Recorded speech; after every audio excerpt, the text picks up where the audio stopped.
नमस्कार दोस्तों। आज की डेट में पुलवामा की घटना के ऊपर कई सवाल उठ रहे हैं। हाल ही में जम्मू एंड कश्मीर के पूर्व गवर्नर ने ये तक बोला कि मुझे पुलवामा के ऊपर बोलने नहीं दिया गया और प्रधानमंत्री ने मुझे बोला कि तुम चुप रहो। दोस्तों, हम एक बात ये जानते हैं कि पुलवामा के पीछे, इस घटना के पीछे जो आतंकवादी संगठन है उसका नाम है जैश ए मोहम्मद। और जैश ए मोहम्मद का जो हेड है, फाउंडर है, उसका नाम है मसूद अजहर। दोस्तों, क्या आप ये बात जानते हो कि मसूद अजहर एक पॉइंट ऑफ टाइम पर भारत के कब्जे में था, भारत की जेल में था, और भारत की एक बहुत ही बड़ी मूर्खता के कारण आज वो बंदा पाकिस्तान में है और जिसकी वजह से हमें पुलवामा जैसी घटना भी देखने को मिली। दोस्तों, 1968 में बावलपुर पाकिस्तान में एक सरकारी स्कूल का हेड मास्टर, जिसका नाम था अल्लाह बख्श शबीर, उसको एक संतान हुई और वो संतान का नाम उसने रखा मोहम्मद मसूद अजहर अलवी। 8वीं क्लास तक उसने अपने बाप के ही स्कूल में पढ़ाई करी जिसमें उसका बाप हेडमास्टर था। वो स्कूल ख़त्म होने के बाद मसूद अजहर जो है कराची चला गया, जहाँ पर उसने जामिया उलूम इस्लामिक स्कूल में पढ़ाई बाकी की पूरी करी। वहाँ पर उसने रिलीजियस इंस्ट्रक्शन भी ली और रिलीजियस इंस्ट्रक्शन लेने के बाद उसको मौलाना का दर्जा दिया गया। 1980s में दोस्तों अफ़गानिस्तान में जिहाद चल चुका था।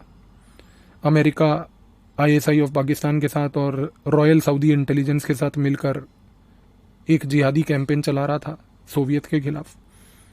इस दौरान मसूद अजहर अपनी एजुकेशन पूरी करने के बाद अफ़गानिस्तान के थिएटर में गया। दोस्तों, 1984 में पाकिस्तान की आईएसआई ने एक संगठन बनाया जिसका नाम रखा गया हरकतुल जिहादुल इस्लामी। और ये हरकतुल जिहादुल इस्लामी को हम लोग शॉर्ट फॉर्म के नाम से हुजी के नाम से भी जानते हैं। दोस्तों, हुजी को बनाने के लिए दो मेन लोग थे उसके पीछे, जिनका नाम था कारी सैफुल्ला अख्तर और दूसरा बंदा था फजलुर रहमान खलील। लेकिन ये कारी सैफुल्ला अख्तर और फजलुर रहमान खलील जो थे, ये दो बंदों ने जब हरकतुल जिहादुल इस्लामी बनाया तो ये अपने साथ अपने 3 अलग मित्रों को भी लेके आए। उनमें से एक बंदा था मसूद अजहर, दूसरा बंदा था साजिद खान और तीसरा बंदा था नसरुल्ला मंसूर लांगरियाल। दोस्तों, ये 3 बंदे प्लस फजलुर रहमान खलील और साथ ही में कारी सैफुल्ला अख्तर ने मिलकर हरकतुल जिहादुल इस्लामी बनाया। जब ये पांचों लोग इकट्ठे हो गए तो आईएसआई को एक प्रकार का डर भी लगा कि ये पांचों लोग कहीं इतने ज़्यादा पावरफुल ना हो जाएं कि हमारे कंट्रोल से बाहर हो जाएं। इनके बीच में डिफरेंसेस क्रिएट करना आईएसआई ने 1984 से ही चालू कर दिया। करते करते ये हालात हुए कि नसरुल्ला मंसूर लांगरियाल जो थे, 1985 में उन्होंने हरकतुल जिहाद इस्लामी छोड़ा और 1985 में उसने एक अपनी संगठन बना ली जिसका नाम उसने रखा हरकतुल मुजाहिदीन। जब हरकतुल मुजाहिदीन बनी, वो भी सोवियत के खिलाफ अफगानिस्तान में लड़ती रही। मैन पावर दोनों ग्रुप्स का सेम था। मसूद अजहर जो था उस समय पहले वो हरकतुल जिहादुल इस्लामी के साथ जुड़ा, वो हुजी के बिहाफ पे भी अफगानिस्तान में लड़ता रहा, लेकिन साथ साथ वो हरकतुल मुजाहिदीन के बिहाफ पे भी लड़ता रहा। इस दौरान पाकिस्तान ने 1985 में हरकतुल मुजाहिदीन को, हरकतुल जिहादुल इस्लामी को कंट्रोल करने के लिए एक नई संगठन 1985 में बनाई और उसका नाम रखा मरकाज़-उद-दावा वल इरशाद। इस मरकाज़-उद-दावा वल इरशाद में पाकिस्तान लेके आया एक उस समय फाइटर को जिसका नाम था मौलाना हाफिज सईद। हाफिज सईद ने भी उस समय सोवियत के खिलाफ लड़ाई लड़ी, वो भी लड़ाई लड़ता रहा। दोस्तों, 1988 में एक चीज़ तो तय हो गई कि सोवियत ने हाथ खड़े कर दिए और उन्होंने कहा कि अब हम वापस जा रहे हैं। जब सोवियत ने कहा हम वापस जा रहे हैं, उस समय बड़ी समस्या हुई। समस्या ये हुई कि भाई आईएसआई को लगा कि अब ये सारे संगठन जो हैं, हरकतुल जिहाद इस्लामी, हरकतुल मुजाहिदीन, इसके साथ साथ हमारा ये संगठन मरकाज़-उद-दावा वल इरशाद, अब ये हमें तंग करेंगे। तो आईएसआई ने उस समय क्या करा कि एक एक करके इनको कश्मीर की ओर डाइवर्ट करना चालू करा। सबसे पहले उसने मरकाज़-उद-दावा वल इरशाद को बोला, उसमें हाफिज सईद को बोला कि अब आप एक आर्म्ड विंग बनाइए, और उसने एक आर्म्ड विंग बनाया। उस आर्म्ड विंग का नाम रखा गया 1989 में लश्कर-ए-तैयबा। लश्कर-ए-तैयबा को तुरंत कश्मीर में भेजा गया। लश्कर-ए-तैयबा ने कश्मीर में जिहाद चालू कर दिया। हाफिज सईद की लीडरशिप थी। साथ ही में दोस्तों, नसरुल्ला मंसूर लांगरियाल ने, जिसने हरकतुल मुजाहिदीन बनाई थी, हरकतुल मुजाहिदीन के फाउंडर को पूछा गया कि क्या आप कश्मीर में लड़ेंगे? उसने मना कर दिया, उसने कहा हम नहीं लड़ेंगे। पर उस समय एक आदमी था साजिद खान, उसने अफगानिस्तान में सोवियत के खिलाफ ऐसी लड़ाई लड़ी थी कि आईएसआई वाले उसको साजिद अफगानी बुलाते थे। तो उन्होंने जब नसरुल्ला मंसूर लांगरियाल ने मना किया कि मैं कश्मीर नहीं जाऊंगा, तो आईएसआई ने साजिद खान यानी कि साजिद अफगानी को बोला कि भैया आप एक काम करिए, आप हरकतुल मुजाहिदीन को लेके कश्मीर जाइए। लश्कर ए तैयबा 1989 में कश्मीर गई। उसी साल साथ ही में हमने देखा कि भाई हरकतुल मुजाहिदीन को साजिद अफगानी कश्मीर लेके गए। मसूद अजहर उस समय दोस्तों बेरोजगार था। मसूद अजहर उस समय पेशावर क्वेटा के चक्कर काट रहा था और उस समय वो एक अपने मित्र के साथ रिलीजियस स्कूल्स में जाकर रेडिकलाइजेशन कर रहा था। उसका एक मित्र था जिसका नाम था अब्दुल कादिर मुख्तारी, और वो अब्दुल कादिर मुख्तारी के साथ बेसिकली जाकर इधर उधर घूमता था और साथ में लोगों को, बच्चों को रेडिकलाइज करता था। लश्कर जा चुका था, हरकतुल मुजाहिदीन जा चुकी थी।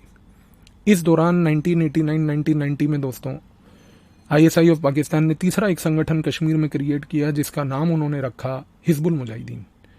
हिजबुल मुजाहिदीन का ऑब्जेक्टिव ये था कि हिजबुल के जो लोग हैं ये कश्मीर में जाएंगे, कश्मीर के लोगों को एकजुट करेंगे, उन्हीं को रेडिकलाइज करके भारत की सेना के साथ लड़वाएंगे।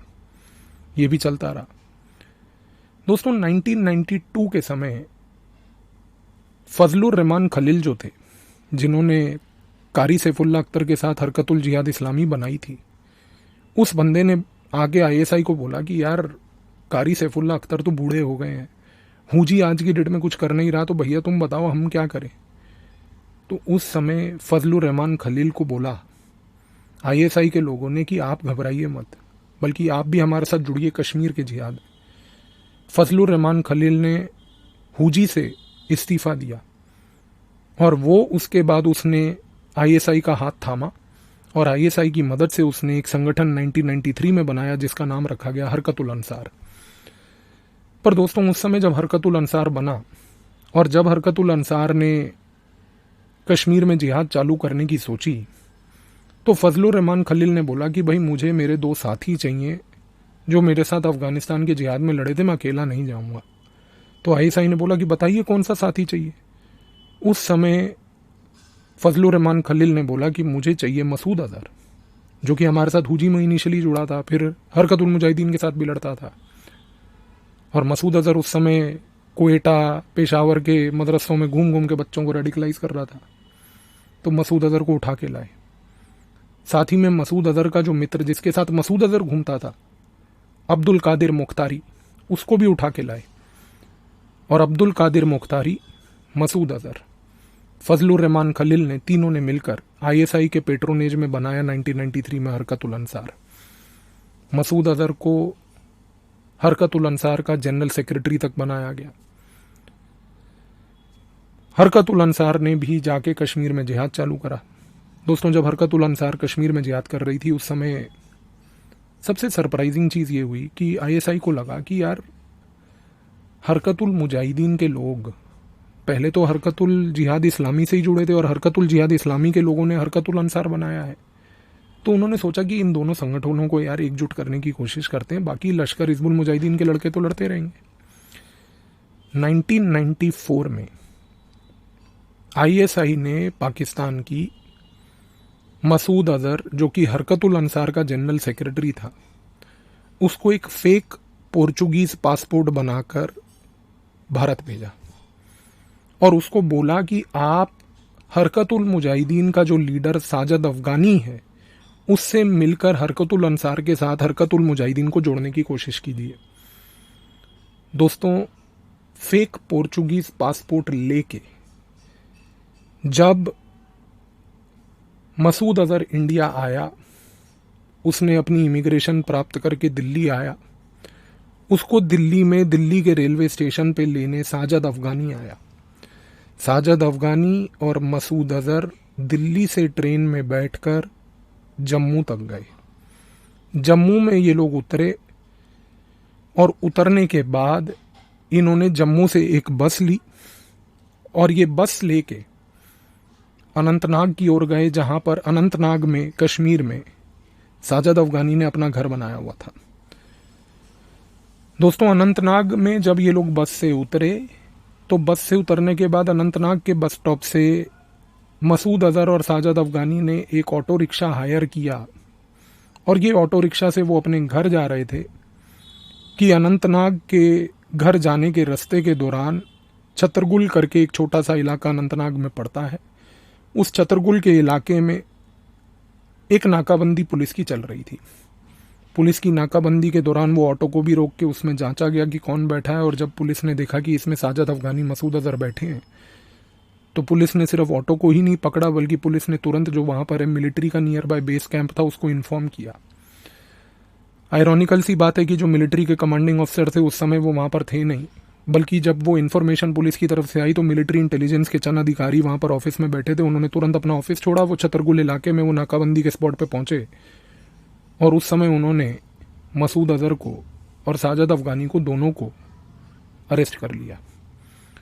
दोस्तों 1994 में मसूद अजहर भारत अरेस्ट कर चुका था, साजिद अफगानी को भारत अरेस्ट कर चुका था।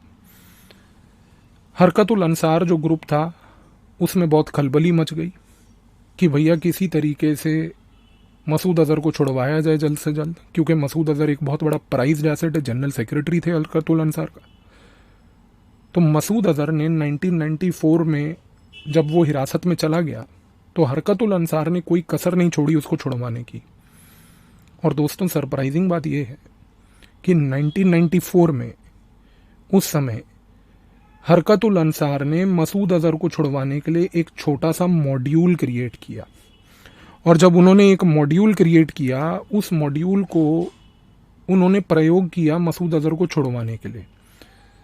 दोस्तों ये जो बड़े टेररिस्ट ग्रुप्स होते हैं जैसे हरकतुल अंसार है, ये अपने एक्टिविटीज़ को करने के लिए लोकलाइज्ड एरियाज में छोटे छोटे मॉड्यूल्स क्रिएट करते हैं। उस समय क्या हुआ कि उन्होंने एक मॉड्यूल क्रिएट किया 1994 में ही, जिसका नाम रखा अल हदीद। अल हदीद की लीडरशिप उन्होंने दी अपने ही एक आदमी के नाम के, जिसका नाम था उमर शेख। उमर शेख को बोला कि आप कुछ भी कीजिए लेकिन आप जो है मसूद अजहर को छुड़वाइए। अब अल हदीद एक छोटा सा संगठन बना, हरकतुल अंसार से जुड़ा हुआ सपोर्टेड संगठन, उमर शेख उसमें। उमर शेख ने दिल्ली के इलाके में 1994 में चंद वेस्टर्न टूरिस्ट्स जो विदेशी पर्यटक भारत में आए हुए थे उनको किडनैप कर लिया, उनका अपहरण कर लिया। अपहरण करने के बाद उसने भारत की सेना पे और भारत की सरकार पे दबाव डालना शुरू कर दिया कि ये वेस्टर्न टूरिस्ट हैं, इनको मैं मार दूंगा अगर मसूद अजहर को और साजिद अफगानी को नहीं छोड़ा। दोस्तों क्योंकि वो उमर शेख ने ये हरकत दिल्ली में की थी, दिल्ली पुलिस, इंटेलिजेंस ब्यूरो और बाकी संस्थाओं ने एकजुट होकर तुरंत इस अल हदीद मॉड्यूल को पकड़ने की कोशिश करी। जैसे ही वो अल हदीद के पास पहुंचे उस समय उमर शेख ने यह देखा कि अब मेरा गेम खत्म होने वाला है, तुरंत वो स्पॉट छोड़ के भाग गया और सहारनपुर यूपी में जाके छुप गया। दिल्ली पुलिस ने सारे टूरिस्ट को निकाला, उनको सेफली वापस भेज दिया। इंटेलिजेंस ब्यूरो की एक टीम उमर शेख को ट्रेल करते हुए सहारनपुर पहुंची। उत्तर प्रदेश पुलिस की मदद लेके सहारनपुर यूपी से उमर शेख को अरेस्ट करके तिहाड़ जेल में डाला। अब हरकतुल अंसार को ये समझ आ गया कि भैया हमारा अल हदीद का मॉड्यूल तो फेल हो गया। दोस्तों 1994 के एंड में हरकतुल अंसार ने एक फिर से मॉड्यूल बनाया और इस मॉड्यूल के तहत उन्होंने दोबारा मसूद अजहर को छुड़वाने की कोशिश करी और इस मॉड्यूल का नाम रखा अल फरान। लेकिन अल फरान ने वो गलती नहीं करी जो अल हदीद ने करी थी।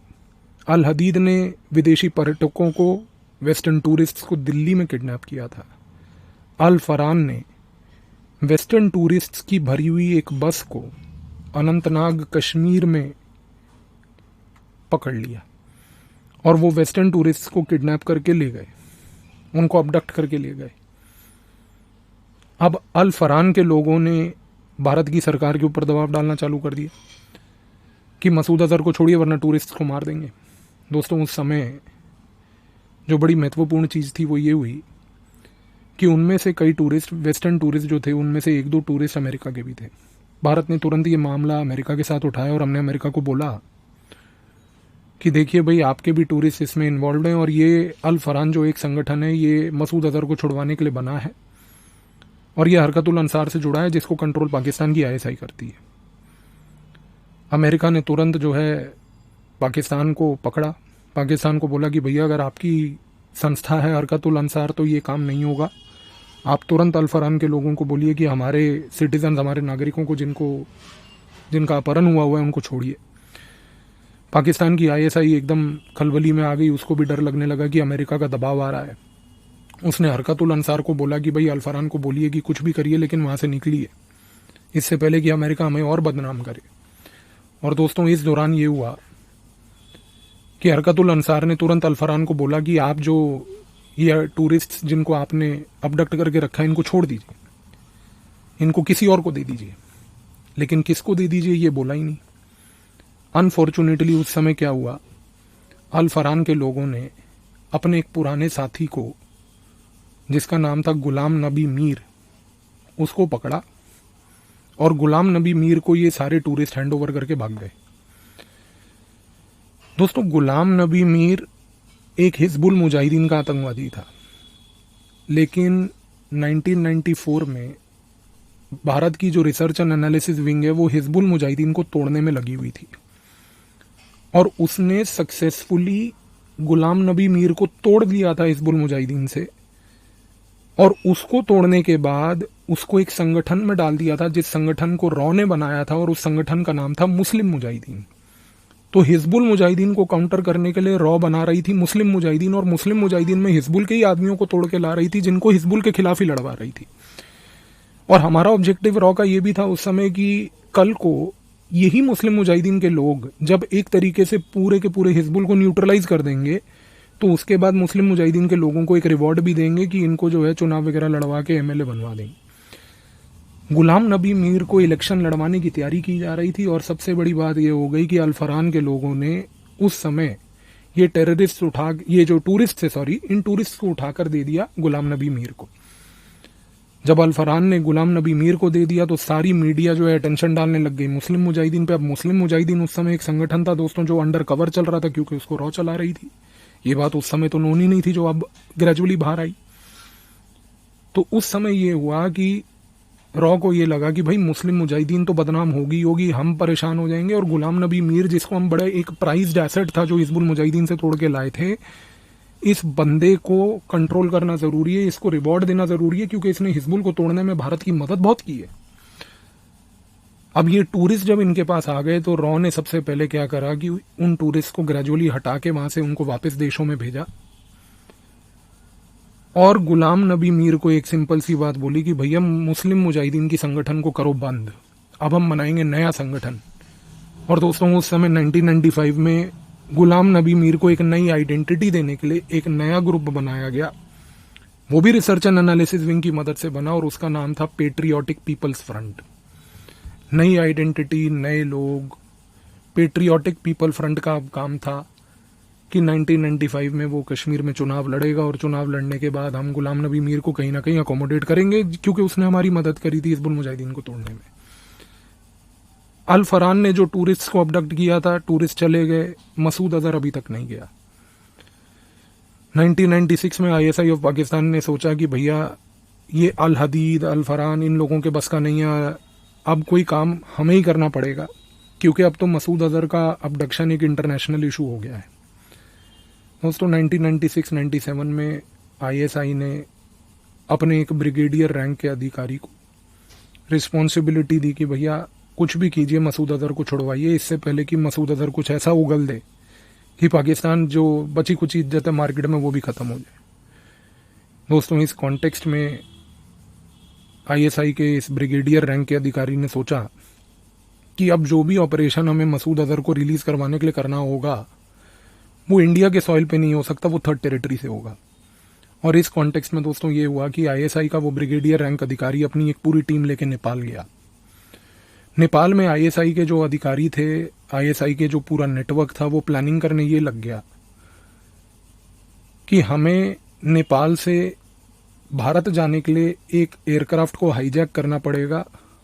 उस एयरक्राफ्ट को हाईजैक करके उन पैसेंजर्स को छुटवाने के चक्कर में हम मसूद अजहर को पैरेलली रिलीज करवा पाएंगे। दोस्तों जब ये आईएसआई का ब्रिगेडियर रैंक अधिकारी वहां पर पहुंचा तो ऐसा नहीं है कि भारत की रिसर्च एंड एनालिसिस विंग उस समय सोई हुई थी। दोस्तों उस समय हमारी इंडिया की जो एम्बेसी थी काठमांडू में, उसमें एक फर्स्ट सेक्रेटरी रैंक का एक ऑफिसर था जिसका नाम था यूवी सिंह, और वो एक रॉ ऑपरेटिव था जो एक डिप्लोमेटिक कवर पे रह रहा था। उस बंदे ने अपने इंटेलिजेंस सोर्सेज से ये गैदर करना इन्फॉर्मेशन चालू किया कि भाई पाकिस्तान की आईएसआई एक एयरक्राफ्ट को हाईजैक करने का प्लान बना रही है। उसने अपनी पूरी की पूरी रिपोर्ट यूवी सिंह ने बनाकर इंडिया की एम्बेसी काठमांडू में अपने सीनियर को दी, और वो सीनियर का नाम था SBS तोमर, जिसने जो एक रॉ का ऑपरेटिव था। और SBS तोमर उस समय इंडिया की एम्बेसी में एक डिप्लोमेटिक असाइनमेंट पे काउंसलर रैंक की पोस्ट होल्ड कर रहा था। SBS तोमर के पास जब यूवी सिंह गया और उसने जाके बोला कि सर ऐसा ऐसा मुझे खुफिया सूत्रों से मालूम चला है कि पाकिस्तान कोई भारत का एक एयरक्राफ्ट हाईजैक करने जा रही है, क्योंकि वो किसी बड़े आदमी को रिलीज करवाना चाहते हैं। वो बड़ा आदमी हमें नहीं पता कौन है, लेकिन इसके ऊपर कार्रवाई की जाए इससे पहले कि कुछ बहुत बड़ा हादसा हो जाए। दोस्तों, आयरॉनिकल बात है कि SBS तोमर ने उस समय यूवी सिंह को पकड़ के डांट दिया और बोला कि ऐसी रोमांचक चीज़ें जो हैं ये मूवियों में अच्छी लगती हैं, रियलिटी में ये सब कुछ नहीं होता। दोस्तों, एक सीनियर रॉ का ऑफिसर अगर ऐसी बात करे तो बड़ी शर्मनाक बात है, क्योंकि एस्पायोनाज के रूल्स वो जानते हैं, और एस्पायोनाज जैसे गंदे खेल में कुछ भी हो सकता है। अगर यूवी सिंह कोई क्रेडिबल इंटेलिजेंस लेके गया था अपने सीनियर के पास, तो ये सीनियर की रिस्पॉन्सिबिलिटी है कि उसके ऊपर वो फर्दर कार्रवाई करवाता। और अगर वो और कुछ नहीं करना चाहता था तो SBS तोमर को कम से कम ये रिपोर्ट उस समय जो है दिल्ली भेज देनी चाहिए थी रॉ के अधिकारियों के पास, लेकिन उसने वो भी नहीं करी। और दोस्तों, वही हुआ कि 24 दिसंबर 1999 को IC-814 हाईजैक हुआ। उस हाईजैक करने के बाद उस एयरक्राफ्ट को, उसमें जितने पैसेंजर थे उनको लेके कंधार ले जाया गया। लेकिन दोस्तों, वो कंधार से पहले जर्नी के बीच में भी कुछ हुआ। सबसे पहली बात तो ये है दोस्तों कि वो एयरक्राफ्ट जब हाईजैक हुआ IC-814, ये रॉ का एक बहुत बड़ा फेलियर था। और रॉ का नहीं बल्कि रॉ के एक स्पेसिफिक अधिकारी का, जिसने कार्य नहीं किया, एक्शन नहीं लिया, उसका एक फेलियर था। सबसे बड़ी बात यह है दोस्तों कि उस समय जब ये IC-814 हाईजैक हुआ, काठमांडू से ले जाकर ये एयरक्राफ्ट को अमृतसर पे उतारा गया। अमृतसर में ये एयरक्राफ्ट काफ़ी समय तक रहा। सरप्राइजिंग बात है दोस्तों कि अमृतसर में जब ये एयरक्राफ्ट रुका हुआ था तो भारत ने उस समय NSG के कमांडोज भेज के इस एयरक्राफ्ट के अंदर रेड करवा के इसको अमृतसर में ही क्यों नहीं रोका। उसका कारण ये है कि इस एयरक्राफ्ट में 24 दिसंबर 1999 को, जिस दिन ये हाईजैक हुआ था, उस दिन इस एयरक्राफ्ट की सीट 16C में बैठा हुआ था और कोई नहीं बल्कि SBS तोमर। वो रॉ का ऑपरेटिव और काउंसलर उसी एयरक्राफ्ट में बैठा हुआ था। और 16A पे था मंजूलाल तोलिया, 16B पे था उस समय M तुलसी, और 16C पे था SBS तोमर। अब सरप्राइजिंग बात है दोस्तों कि जब एक इतना बड़ा रॉ का ऑपरेटिव उस एयरक्राफ्ट में हाईजैक्ड था, इसके बावजूद अमृतसर पे कार्रवाई क्यों नहीं की गई। दोस्तों, जब ये IC-814 हाईजैक करके अमृतसर लैंड करवाया गया, उस समय प्रधानमंत्री कार्यालय में अटल बिहारी वाजपेयी ने एक मीटिंग ऑर्गेनाइज करी। उस मीटिंग में रॉ चीफ को बुलाया गया। उस समय मीटिंग में प्रधानमंत्री का जो सेक्रेटरी NK सिंह था उसको भी बुलाया गया। और उस समय नेशनल सिक्योरिटी गार्ड्स NSG का जो चीफ था निखिल कुमार, उसको भी बुलाया गया। पर सवाल ये उठता है कि वाजपेयी ने IC-814 पे कमांडो एक्शन लेने की सहमति क्यों नहीं दी। क्योंकि NK सिंह जो था, जो प्रधानमंत्री का सेक्रेटरी था, इस बंदे ने वाजपेयी को किसी भी प्रकार की NSG रेड करवाने के लिए मना किया। और उसको मना क्यों किया? क्योंकि रॉ के आला अधिकारियों ने NK सिंह को ये बात बोल दी थी कि SBS तोमर रॉ का एक ऑपरेटिव सीट नंबर 16C पे बैठा है। पर आप सोच रहे होंगे दोस्तों कि एक रॉ का ऑपरेटिव बैठा है तो एनके सिंह जो प्रधानमंत्री का सेक्रेटरी है उसको क्या ज़रूरत थी आज की डेट में एसबीएस तोमर को बचाने की। दोस्तों ज़रूरत थी, क्योंकि एसबीएस तोमर की जो छोटी बहन थी उसका नाम था सोनिया, और एसबीएस तोमर सोनिया का पति था। और सबसे बड़ी बात दोस्तों, एनके सिंह की जो बड़ी बहन थी उसका नाम था शमा, और शमा का हस्बैंड उस समय था निखिल कुमार जो कि एनएसजी का चीफ था। यानी कि रेड भी उसने करनी थी जिसके जीजाजी जहाज में थे।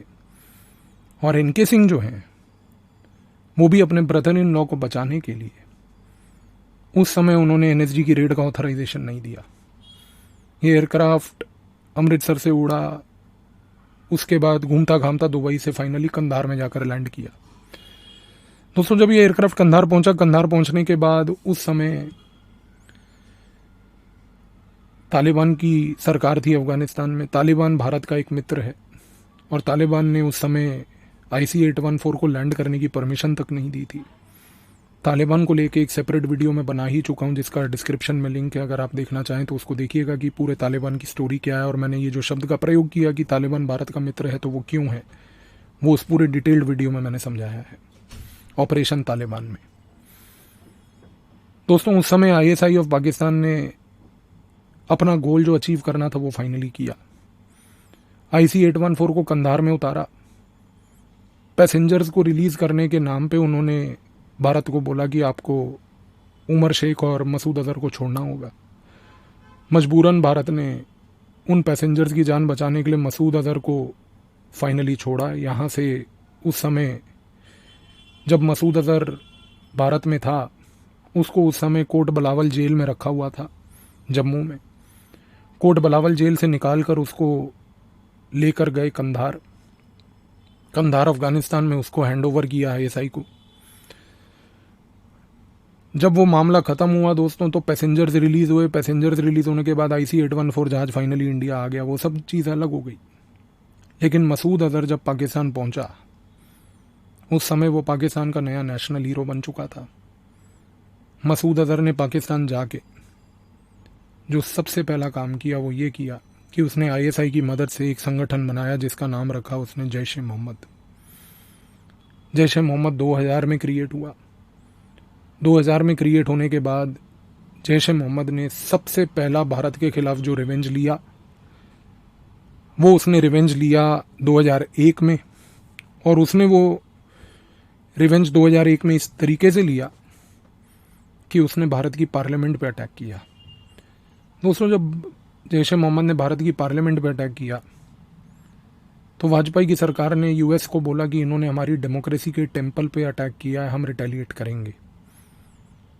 पाकिस्तान पे अमेरिका की तरफ से दबाव आया। पाकिस्तान को बोला गया कि भाई जैश ए मोहम्मद को आप ख़त्म कीजिए, तबाह कीजिए। तो पाकिस्तान ने बड़े कन्वीनियंटली जैश ए मोहम्मद पे एक्शन के नाम पे क्या करना शुरू कर दिया कि उन्होंने जैश ए मोहम्मद को बोला कि भैया आप अपना नाम थोड़ा टेम्पररीली चेंज कर लीजिए ताकि वर्ल्ड के सामने एक नया आइडेंटिटी आ जाएगा। और 2001 की पार्लियामेंट की ये घटना के बाद 2002 में जैश ए मोहम्मद ने अपना नाम बदल लिया और उसने नया नाम रख लिया तहरीक उल फुरकन। तहरीक उल फुरकन नाम की एक संगठन बन गई। पाकिस्तान ने बोला कि देखिए हमने जैश ए मोहम्मद ख़त्म कर दी, जैश ए मोहम्मद नाम की कोई चीज़ ही नहीं है। तहरीक उल फुरकन का जो हेड था वो मसूद अजहर ही बना रहा। आज तक पाकिस्तान इस बात को एक्सेप्ट नहीं करता है कि जैश ए मोहम्मद नाम की कोई संगठन उसके वहाँ एग्जिस्ट करती है। लेकिन वो ये चीज़ को कैसे एक्सेप्ट नहीं करेगा कि मसूद अजहर तो पाकिस्तान में ही रहता है। दोस्तों आज की डेट में जो भारत की रिसर्च एंड एनालिसिस विंग है